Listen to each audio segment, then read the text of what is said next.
So, not all of this is specifically what I work on. It's kind of stuff that's relevant to my research and stuff I'm interested in. So, before I begin, I'll kind of give you guys a self-introduction, a bit about me. So, I started my scientific journey at the University of Manchester. I did a degree in genetics and Japanese language, which is a little bit weird, but there you go. So while I was there, I enjoyed a lot of these kind of things, maybe too much, and I ended up going to Belize and doing food research like this, and by the way, they're not very tasty. So yeah. Anyway, came back to Manchester and ended up working in Japan for a year, where I actually worked on these things. So I worked in a lab that was focused on looking at the circadian rhythm in plants, and that was kind of like my first foray into molecular biology. Came back to Manchester again. A little bit about what I did in Japan. Came back to Manchester again, and this time I did my final year undergraduate dissertation in brain parasites. So this parasite called Toxoplasma gondii actually kind of lives in your brain, and it actually influences your behavior. But this was kind of my first taste of immunology, and this is kind of what got me interested in what I'm doing now. But after that, I started applying for PhDs, got rejected from absolutely everything I applied to, and ended up moving to the States, where I met the president who came to our lab. No, I didn't. And I also found out that David Beckham is actually a medical doctor, which is kind of cool as well. No, not really. And after that, that's kind of how I wound up in Cambridge doing crazy research like this. So before I kind of get started with the talk, I'll just give you a brief outline of what we're going to be looking at today. So we're going to be focusing on sort of two aspects of immunotherapy, and it's kind of a really big field at the moment, really hot topic. Everybody's interested in how you can modulate the immune system, but I'm just going to focus narrowly on two parts which are more relevant to what we do in our lab. So the first one is BiTEs, which stands for bispecific T-cell engagers, and the other one is CARs, and that is chimeric antigen receptors. And as scientists, you must know that we love our cheesy acronyms, so bear that in mind as we go further into the talk. So before I get into that though, I'll just give you kind of like a brief overview of the immune system, how it works, and then we'll kind of get into the good stuff. And by the way, if you guys have any questions at any point in the talk, just stop me. I think we probably have enough flexible time that if there's anything that's unclear or anything you want to know more about, just let me know. We can go through that. Cool. So the way that you can kind of think of the immune system is as sort of a balancing act. So on one side, if you have an overactive immune system, you kind of end up with tissue damage, massive inflammation, autoimmunity, and allergies. And this is kind of where your immune system's going wrong, and you don't want that.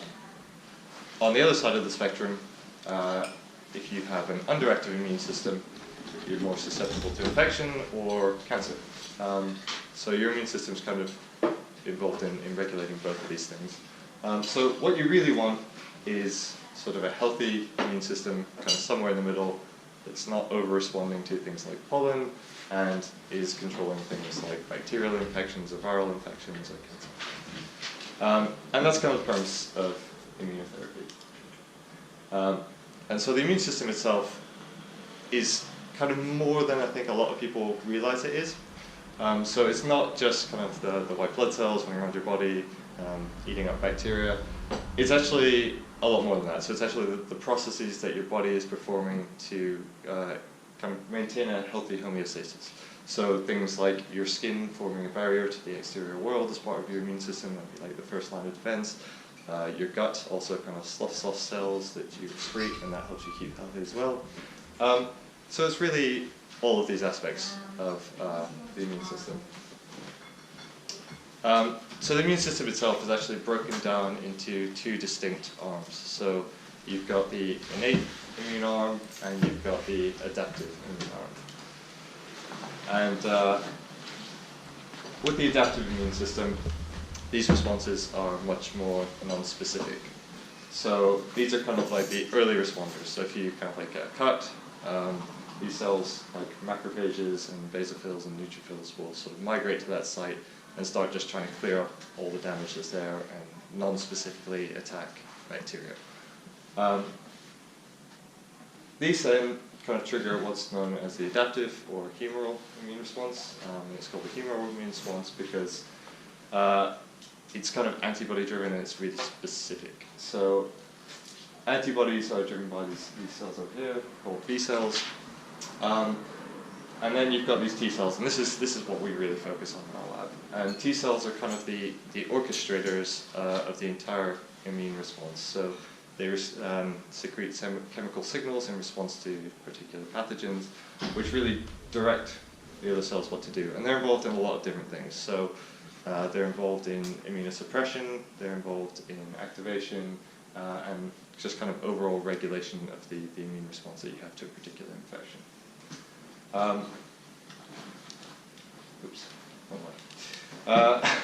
So this is what T cells look like. So before we go on, and I have been asked this before, T cells are not T-shaped. Yeah. Cool. So what are T cells?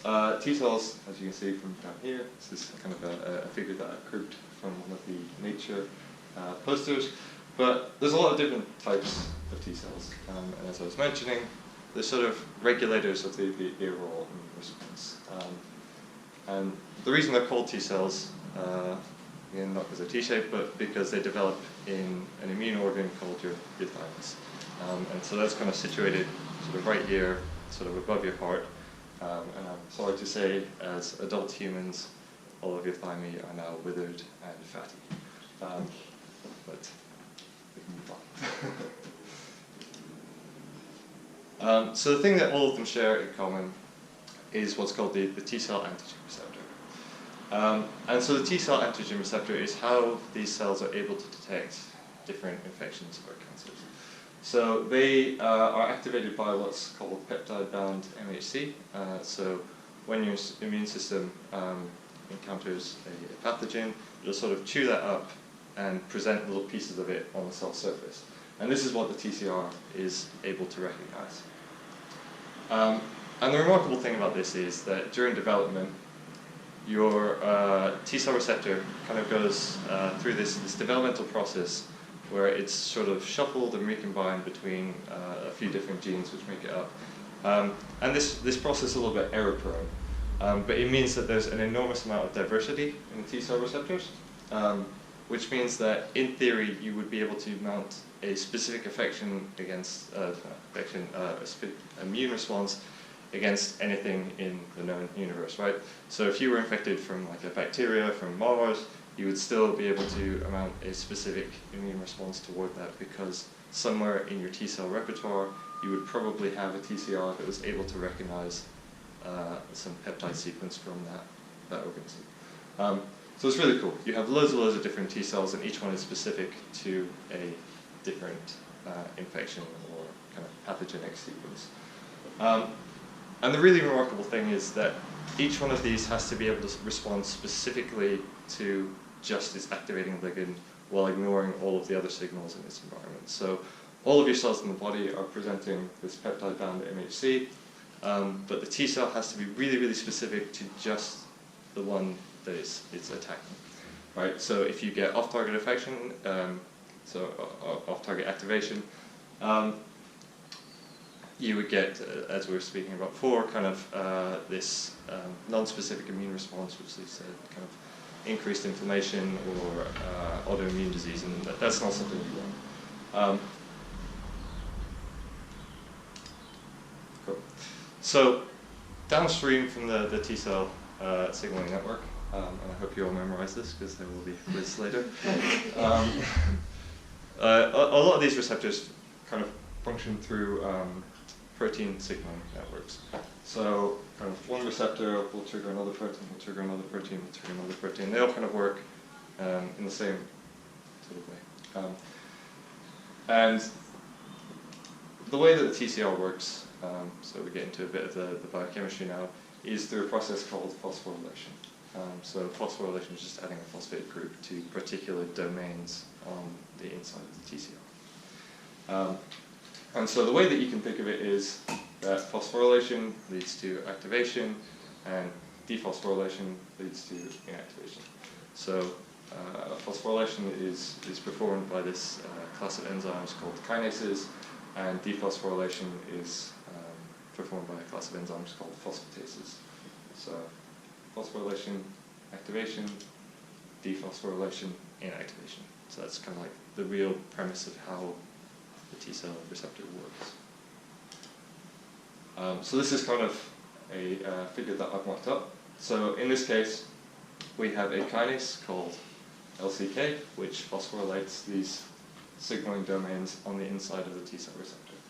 And so here, in the presence of peptide-bound MHC, you're getting LCK phosphorylating all of these signaling motifs. So you're starting to get a bias towards phosphorylation and increased activation.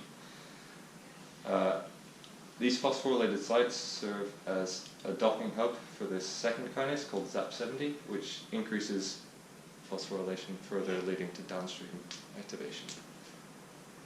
And so once you've got this kind of massive phosphorylation at the surface, this triggers the downstream signaling pathway. And so this is really kind of how we start to think about these artificial receptors and how we can engage the T-cell in a therapeutic context. So just as a summary of that, as I said, T-cells are really important in orchestrating the overall immune response. And they're not just, they don't just have effects on other cells, but some of the T-cells as well are involved in direct killing of infected cells. So if a cell is expressing a viral peptide on its MHC, T-cell will be able to recognize that, and then it can secrete chemicals which will actually destroy that cell. And it's the same for cancer. So if you have a cell which is expressing a cancer peptide on its surface, the TCR can recognize that, and that cell will secrete chemicals which will actually destroy that cell. The function and fate of T-cells is largely driven through signals that are received through the T-cell receptor, as well as other co-receptors. And biochemically, this process is activated through phosphorylation. So now we can get into the kind of more interesting stuff. We can talk a bit about immunotherapy. So the idea behind immunotherapy is kind of how can we modulate the host's own immune system to fight off an infection or a cancer. So this might be through enhancing the activity of particular immune cells. It might be inducing response to a particular thing, such as through vaccination, or it might be suppressing kind of inhibitory immune response. So we have these things called Tregs, which actually suppress the overall immune system. And so if you can suppress the suppressors, then it leads to activation. So that's kind of the three main ways in which we can kind of look at immunotherapy. So one of the things that we've been working on in our lab is the mechanism of action behind the bispecific T-cell engagers, or BiTEs. So if you remember kind of right at the beginning, I talked about antibodies being secreted by B cells, and these antibodies are kind of really specific proteins which bind to different domains on an infection, a pathogen, a cancer cell, whatever. So what BiTEs do is they're based on antibodies. And essentially what you have is one domain, here in the yellow, which binds to the T-cell receptor, and a second domain which binds to whatever your target is. So in the case of our research, we had a cancer motif. And what this does is it brings the cancer cell and the T-cell into proximity so that they can become activated. So essentially you're kind of like sticking the two of them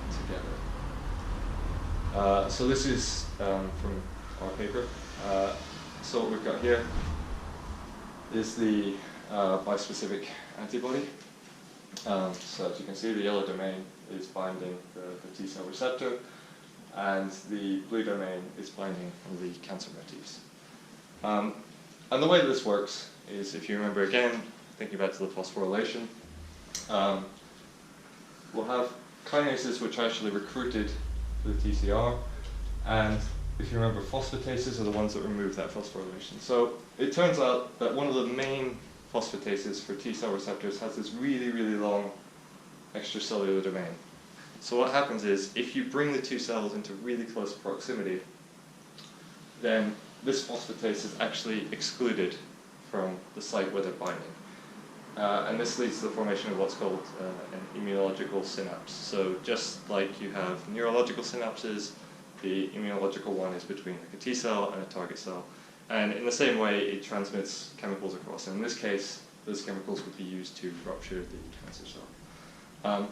And what we've shown is that it actually works in the same way as natural peptide-bound MHC-TCR interaction.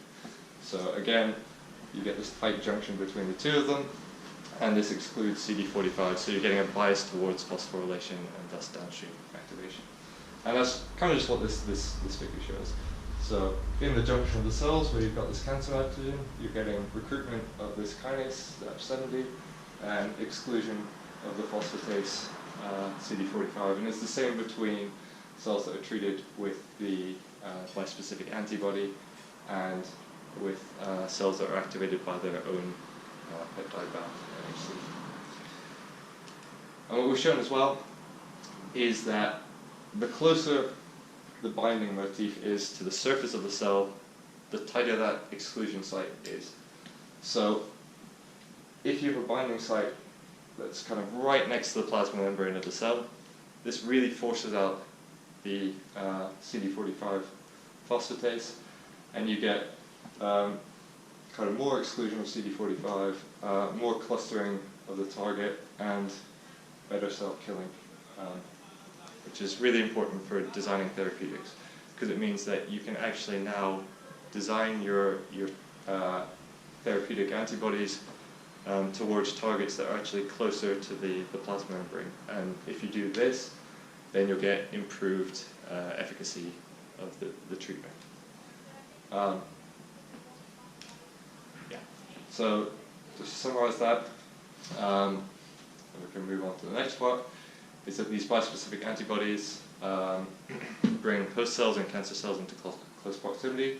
The closer the binding motif is to the plasma membrane, the more exclusion of phosphatases you get, and the more bias towards phosphorylation and downstream signaling you get.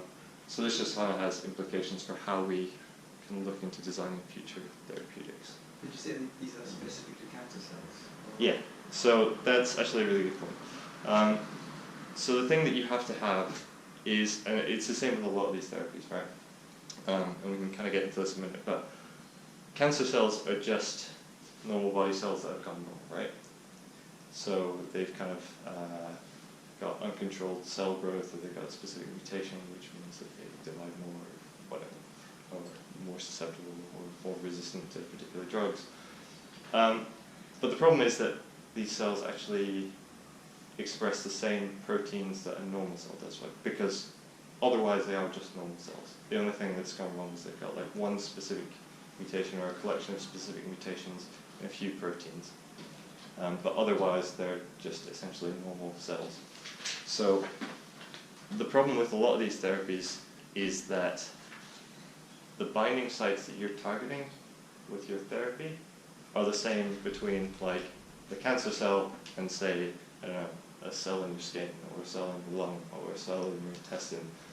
And because you have both of them, it means that your therapeutic antibody is going to bind to both of those things.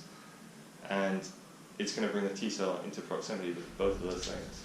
So ideally what you want for these things is a biomarker which is specific to the cancer cell. In a lot of cases that's not true.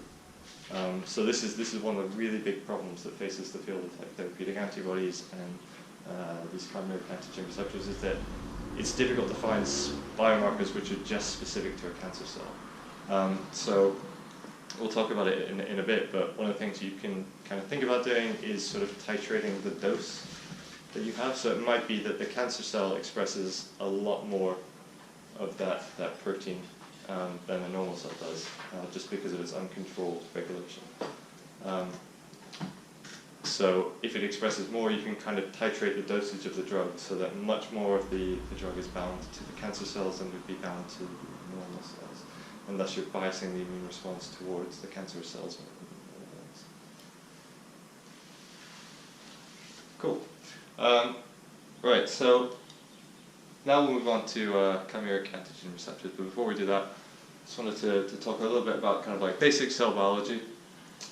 So one of the really cool things that we've been finding out over the past 50 years of molecular biology is that proteins are really modular.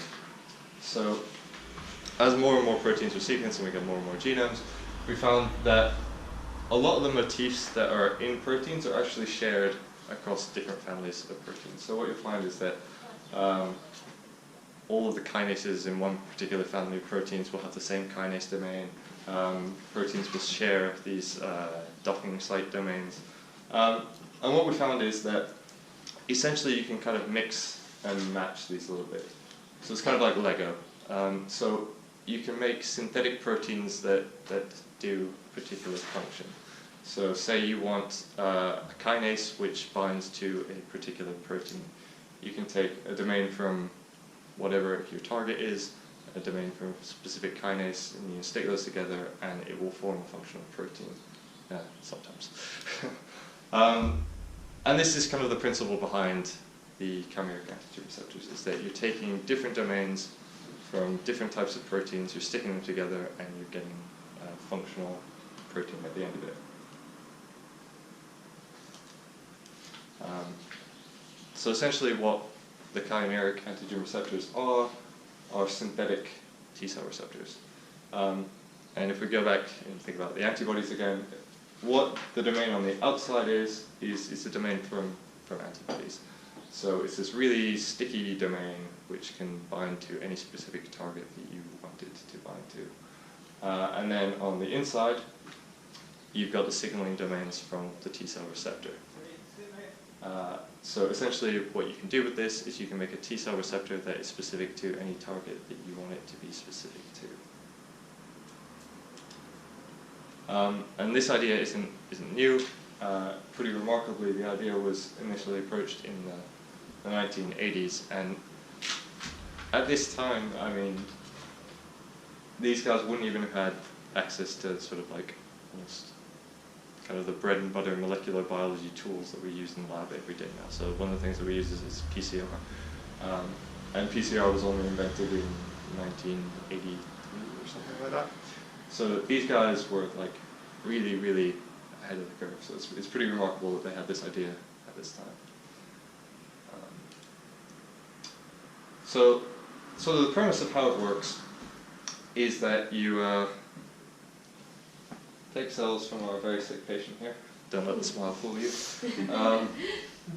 You take out the T cells and you infect them with a virus. And this virus actually has the DNA, which serves as the instructions to make your chimeric antigen receptor. So you infect the cells and they start to express the receptor that you want them to. You then stimulate those cells, activate them, and expand them. And then you transfuse them back into the host. So essentially what you've got now is a whole army of cells which are specific to, in this case, we'll say cancer. And just to kind of give you a sense that these things actually do work, I'm sure you guys probably saw this story somewhere in the news a little while ago. So these CAR T-cell therapies have sort of provided like a last hope cure for quite a lot of people with chemotherapy-resistant myelomas. So this little girl actually had chemotherapy resistance. She'd gone through rounds and rounds of chemotherapy. It hadn't worked. She still had residual cancer cells. So they did this chimeric antigen receptor therapy on this patient. And it actually completely cured the cancer that she had. So we're kind of at a point now where we're starting to do a lot more of these trials. And like we were saying earlier, the problem is that it's finding specific biomarkers. So a lot of the trials that have been done already have been done on cancers which share the same kind of protein on their surface. It's called CD19, and it's expressed on a lot of B cells, but it just happens to be expressed on myeloma cells a lot more than it is on normal B cells. What is it called again? CD19. Does the antibody recognition site, CD19s? Yeah. Recognition site. So the protein that the chimeric antigen receptor recognizes is called CD19, and that stands for cluster differentiation. When do your cells express CD19? So it's expressed on B cells. On B cells? Yeah. But I don't know what its specific function is. It might be some sort of receptor. But yeah. So it's expressed on B cells, but it's expressed on these cancerous B cells a lot more than it is on normal B cells. Okay. So the reason this therapy works is because the cancer cells are like decked out in CD19, and so these T cells are just like completely drawn to them. But the really cool thing is that a lot of the patients that have been treated for these, if they didn't have really, really nasty side effects, is that a lot of them have been completely cured of the cancer. And the cool thing about these immunotherapies is, particularly with the CAR T cells, and this is probably one of the advantages that it has over some of the other therapies, is that you have this idea of immunological memory. So just like when you're vaccinating against something, you're kind of developing an immune response, and then if you get reinfected with chickenpox or whatever, TB, your body can then more quickly mount a response. And the same principle applies to this. So if you've got chimeric antigen receptor T cells which are specific to a cancer which expresses CD19, and then the cancer comes back again, if it's still expressing CD19, your body can still mount an immune response toward it. So that's kind of cool. But we don't fully understand that process yet. Yep. Once you inject CAR T cells, the body can self-produce, or we have to do constant injections? Yeah, so that's a good question again. They kind of self-produce. So essentially what you're doing is you're taking your own immune cells and you're putting them back in again. So they still kind of look the same. There's nothing different about the cells now than there were before, except for the fact that they're expressing this new receptor. Yep. So how much does it cost to do this procedure? It's really, really, really expensive. So this is why they haven't done a lot of it.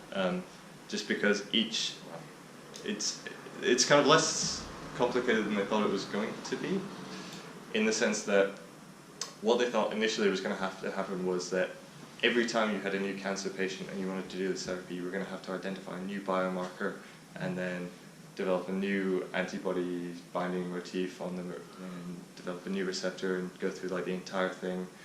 And you have to do all of this under what's called good manufacturing practice, which means you can't use any animal products or that kind of thing, because you're putting it back into a human.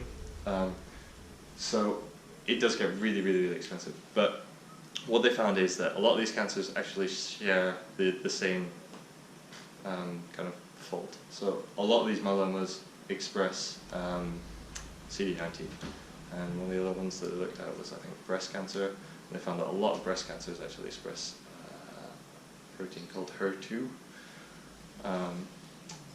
Assuming that you already have the virus, how much does it cost to take those T cells out? I think it costs like $50,000 per patient or something along those lines. So that would be something that would be doable on that scale? Yeah, so the idea now is that you would want to develop a therapy ideally that could be used on lots of different patients without having to, because this is the expensive bit, taking the cells back out, treating them individually and then putting back again. So if you could kind of cut this step out and have a supply of like donor T cells already available that already had whatever receptor that you needed on there, you could just transfuse those back in. And so that was kind of one of the things that they thought of when they were treating this little girl.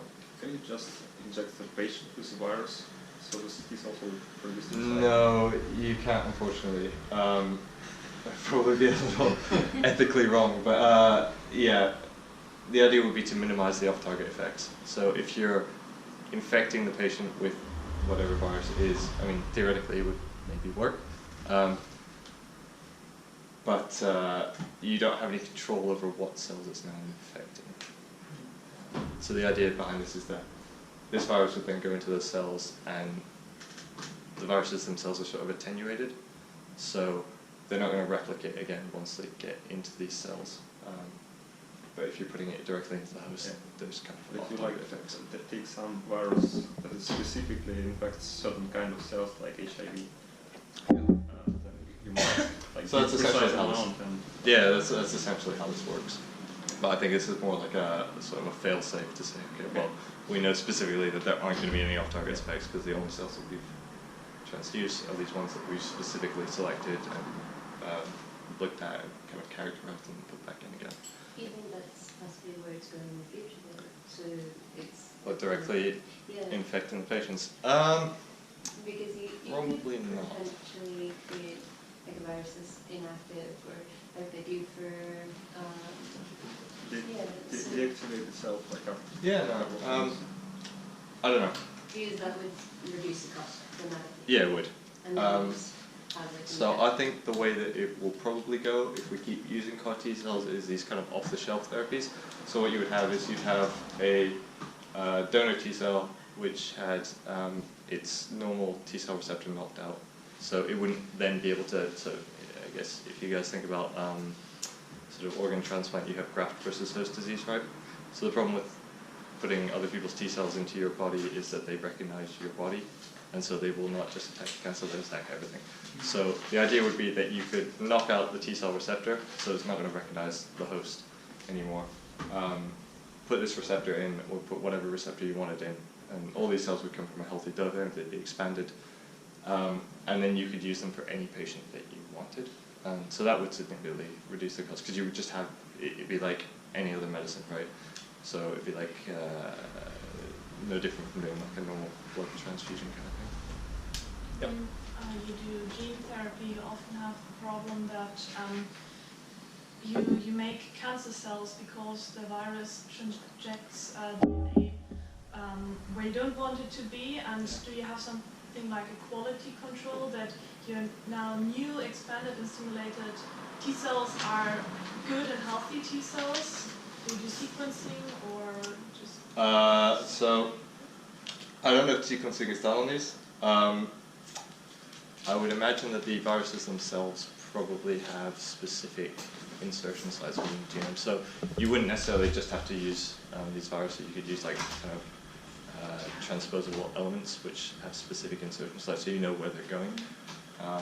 So that could be another way of doing it. I think there's some of the ways that they do actually do it, and that keeps things the same across all of the therapies.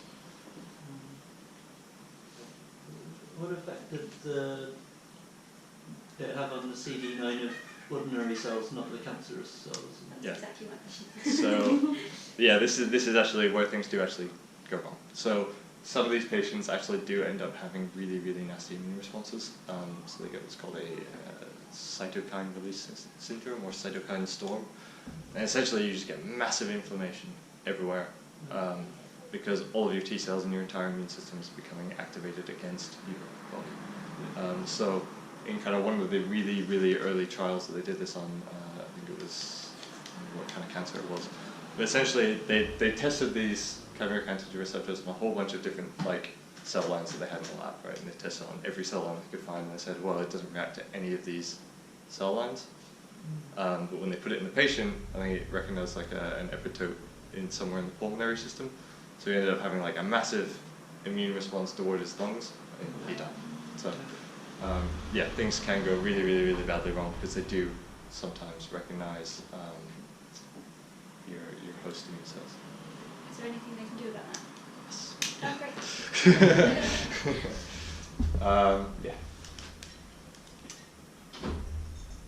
So, we can kind of gloss over this a little bit, but essentially the early CARs didn't activate very much. And the reason that they didn't activate very much was because they didn't have co-receptors. So if you remember the signaling network at the beginning, you have a whole bunch of different proteins kind of funneling into the same signaling network. And it's the same with the T-cell receptors. So it's not just the T-cell receptor on the surface.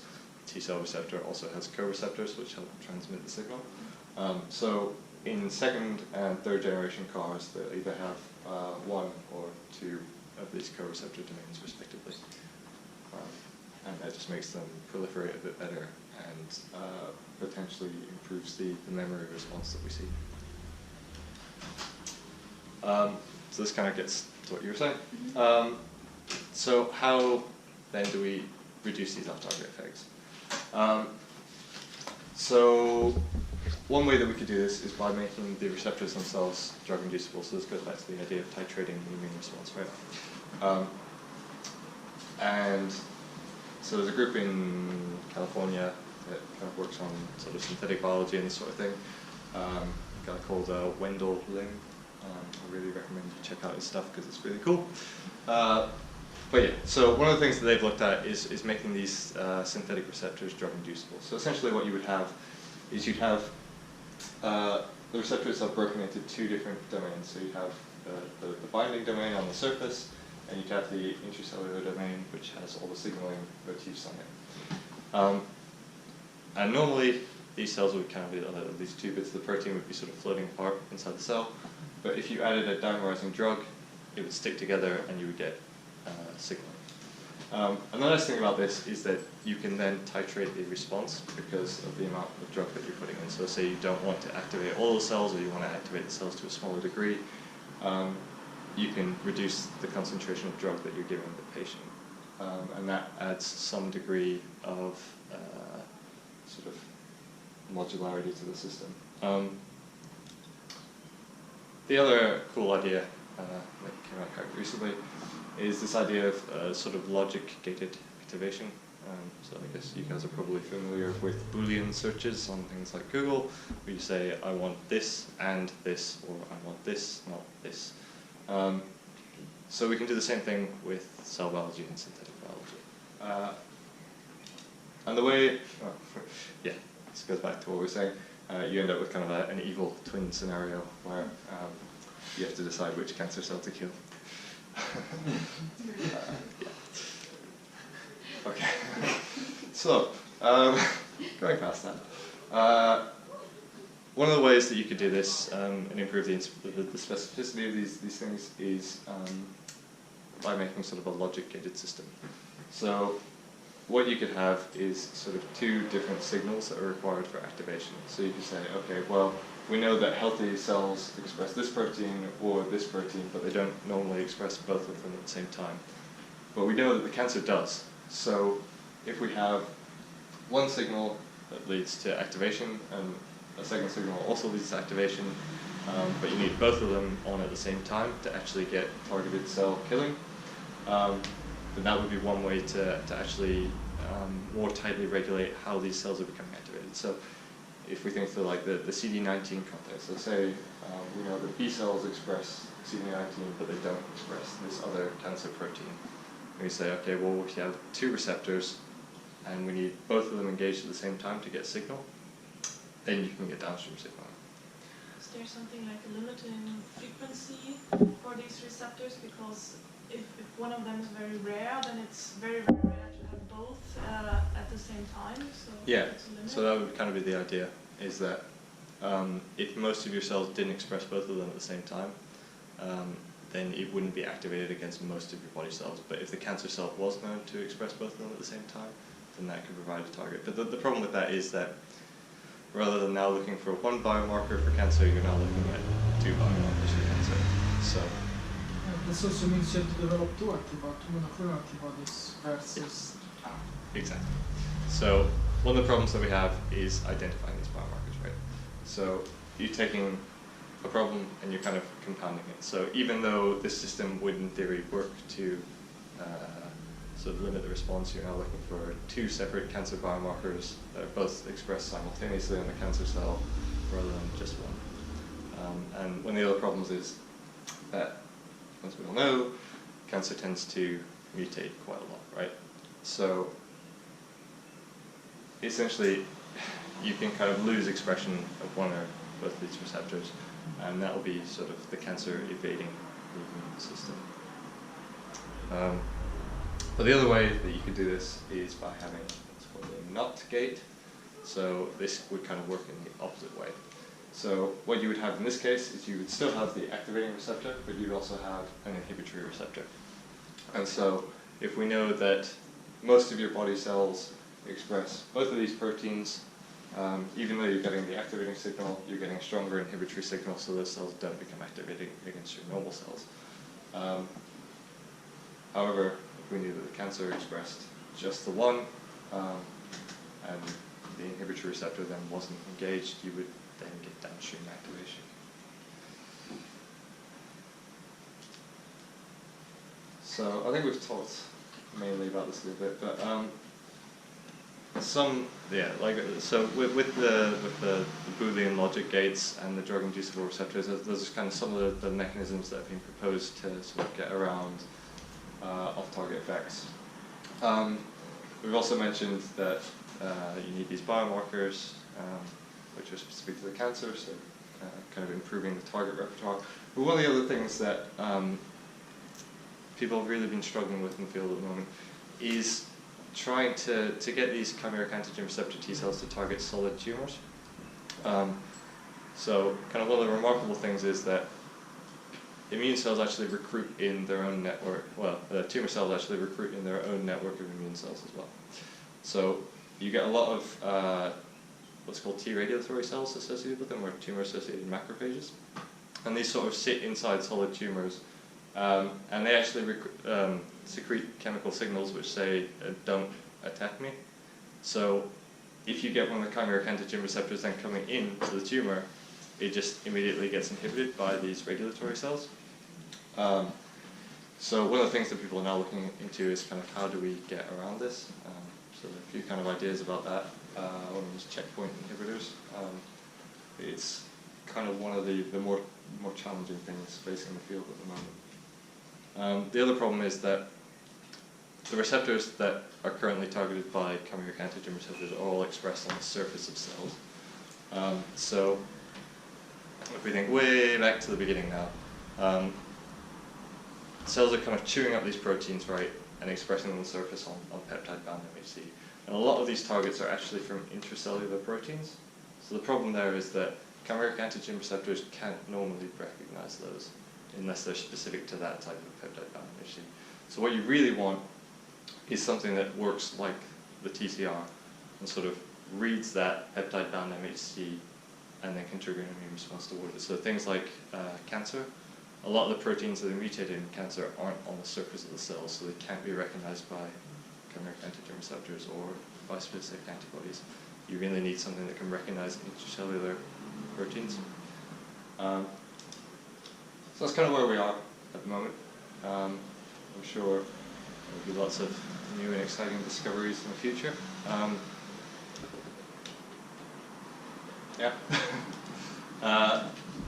So just in conclusion,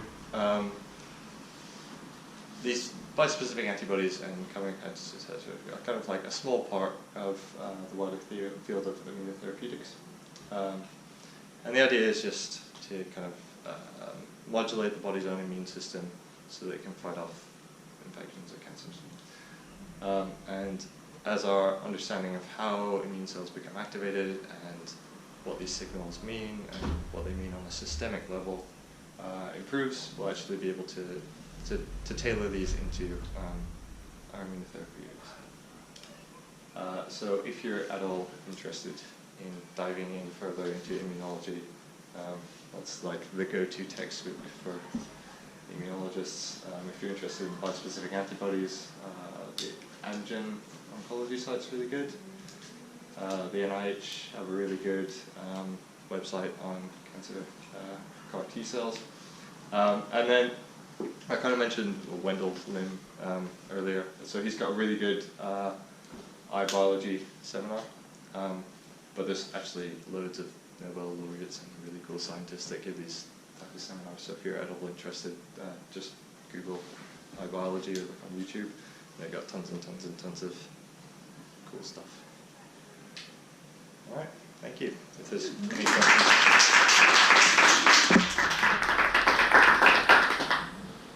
You know what, 10 to 15 minutes for questions. Does T-cell therapy work for brain tumors? Yeah, so that's actually a really cool idea. So about 2 years ago, there was a paper published in, I think it was Science, but essentially what they found is that they had a lymphatic system in the brain. And so the paradigm before that was sort of that your brain was separate from the rest of the body, right? So there's this idea of the blood-brain barrier, right? But because they found, like, and this was like a mind-blowing discovery, right? Because, you know, at this point in history, you think we know absolutely everything there is to know about anatomy, right? And even now, we're still kind of finding new things. But what these researchers showed is that there's actually draining lymphatics in the brain, which means that you have immune surveillance in the brain. So, in theory, you could have kind of immune cells surveying your brain for brain tumors, reporting that back to the rest of the immune system, and then recruiting an immune response back into the brain. But I just was reading this article a couple of days back, and I didn't quite get it. So T cells, do they leave the immune actually enters the brain, or it's microglia that In theory, yeah, they could. They could, in theory, yeah. So yeah, you could. We've got a lab in the lab next door that kind of like looks at whether or not there are B cells in the brain as well, which is kind of cool. But yeah. So yeah, in theory, there's an surveillance in the brain. There could be like an immune response towards brain cancer. So Mike, about the bikes and I don't know if I missed this, but when you're saying that perhaps the main purpose was to bring the T cells in proximity to these cells that you want to target. Yep. Because we know that the T cells can target many different types of bacteria or virus. So is this just to bring them in proximity? Or Yeah. is there another reason for it? No, it's actually just to bring them into proximity. So, see if I can find the slide.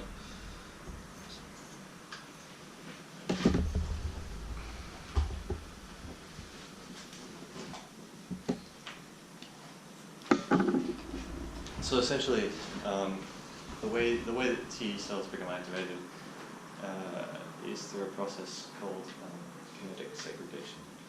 And what this states is that as the TCR is engaged by peptide-bound MHC, it forms this really, really tight gap between the two cells. And because there's now this really tight gap, proteins with large extracellular domains are excluded from that site. So, if you remember, we talked about kind of phosphorylation and dephosphorylation. So, if you have a bias towards phosphorylation on that signaling pathway, you get T-cell activation.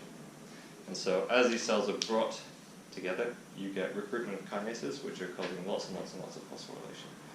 And because of that, you're getting downstream signaling. And the reason that you're getting so much phosphorylation is because the main T-cell kinase, CD45, which is this red one here, has a really, really long extracellular domain that's really rigid. So it can't actually squeeze into that gap between the two cells. And because it's now excluded, you're getting this local cluster of T-cell receptors, which are really, really heavily phosphorylated. And that acts to nucleate the downstream signaling. And as you're getting more and more and more of these clusters, the signal is getting stronger and stronger and stronger. And more CD45 is getting excluded from that site. And that's kind of what leads to downstream activation. So the idea behind these therapeutics is that you're just bringing the cells into really, really close contact artificially. So in this case, like, as I said kind of at the beginning of the talk, the way that T cells become activated is they recognize a specific peptide-bound MHC. because you don't want it binding to other things in your body. So all of your cells are expressing different kinds of peptide-bound MHC, and they have loads and loads of different motifs on them. But you only want your T cell to become activated specifically in response to like a cancer protein or a viral protein or a bacterial protein, whatever it is. You don't want it to become activated to any of the other peptide-bound MHCs. So what you're doing here is you're sort of artificially inducing that. So the T cells that are activated against the cells that you're attacking aren't specific to those cells, but what's happening is when you're bringing them really close together with the therapeutics, it's forcing out all that phosphatase, and it's just activating the cells artificially. So even though the cells aren't specific to the cancer cells, they can still trigger against them. Okay. Will those activated T cells then proliferate? Yeah, they will. But it will be non-specific cells. Yeah, so it's sort of non-specific. Yeah, they might.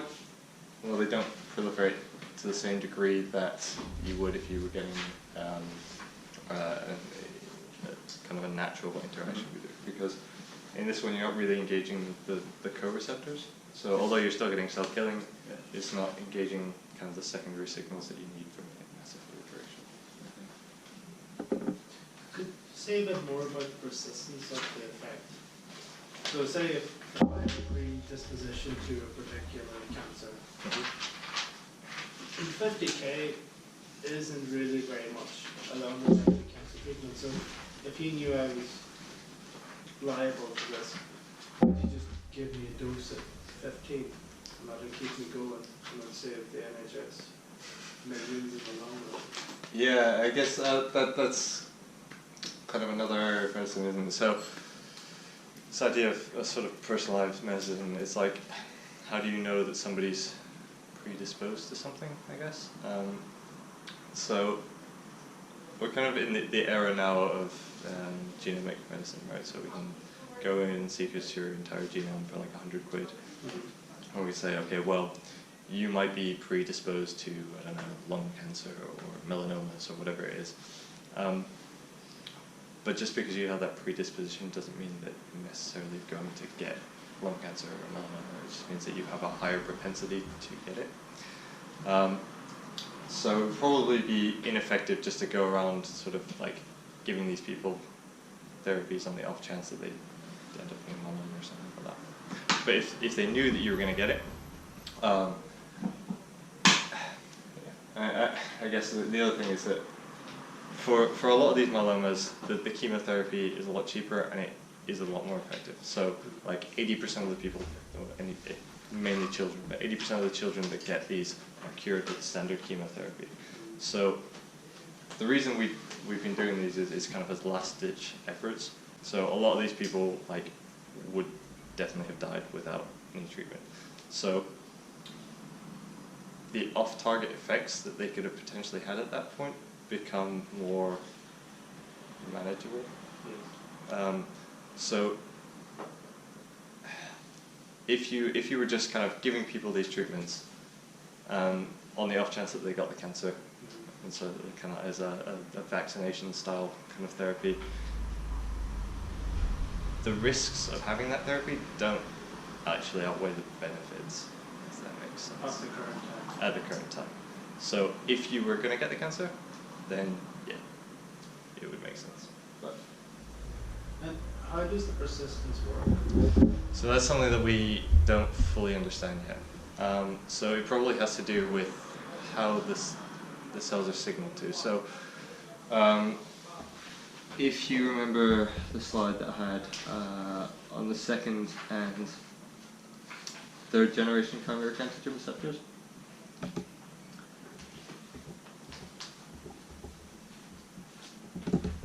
Oops, not this one.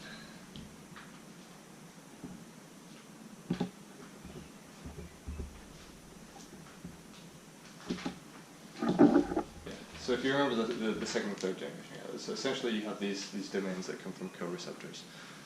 And so one of the things that you definitely need to have this persistence is the presence of these co-receptor signals.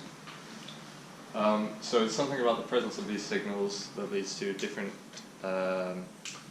gene translational and transcriptional profile, which then leads the cells to become memory cells. And that's a process that we don't really understand, because if we did understand that, that'd be something that you would really want, right? So you would want the patients to be able to mount a memory response against the cancer. So if they did relapse, then the body would be able to remount attack against it. So I think that is one of the areas that's definitely going to be pursued further in the future, but I don't think it's something that people particularly understand at the moment, even with regards to sort of normal immune cell activation, so cells that aren't expressing the chimeric antigens, just expressing the normal T cell receptor, is what is it that's different about when these cells are undergoing proliferation that says, okay, you become a memory cell, you become a normal activating T cell. And that's something I don't think we really understand at the moment, but it's kind of like a hot area of research. Within this part of the CAR cells, this technology, or this technology, is what is under patent from pharma companies. So the antibodies, the receptor structure, the monoclonal antibodies, is the part where they separate by patents. I just was my question. Yeah, so I just was wondering if then the sequence are publicly available, or this is the part that is protected by. I would imagine the sequence is probably publicly available. It's probably like the process by which they activate, and maybe the specific epitope. I think, I don't remember what the name of the companies are, but two of the companies are kind of in sort of a patent feud at the moment. One of them's Immunotherapeutics, and the other one's Cellular. Yeah. And so both of them have almost identical receptors. And so they're kind of this ongoing feud between the two of them. Yep. I would have a question to the engineering of the cars, and specifically the Boolean non-version. So, like, how do you engineer cars that, only activate T cell if only one of two proteins? Sure.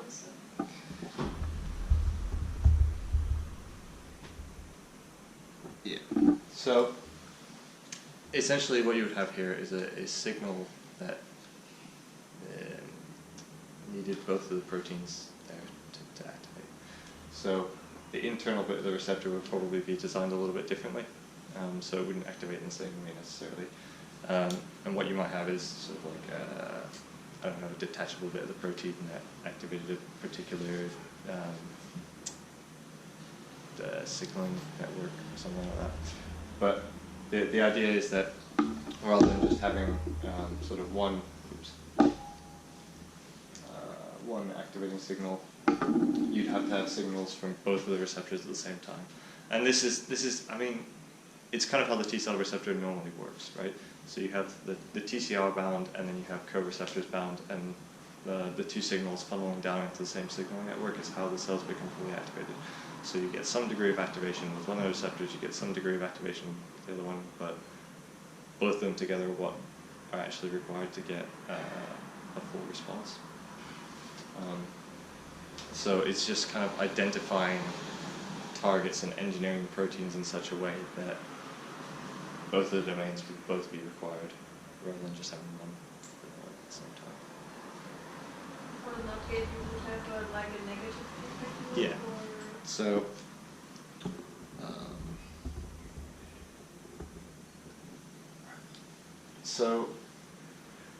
these domains here, these activation domains are what's called ITAMs. It's like immunoreceptor tyrosine associated activation motifs. But there's also another version which is on inhibitory receptors called ITIMs. So I stands for inhibitory. And so essentially what you would have is, if you had this logic gated one, where you said you had a NOT gate, essentially what you would have is one receptor with the ITAM motifs and the other one with the ITIM motifs. And so if both of them are engaged at the same time, you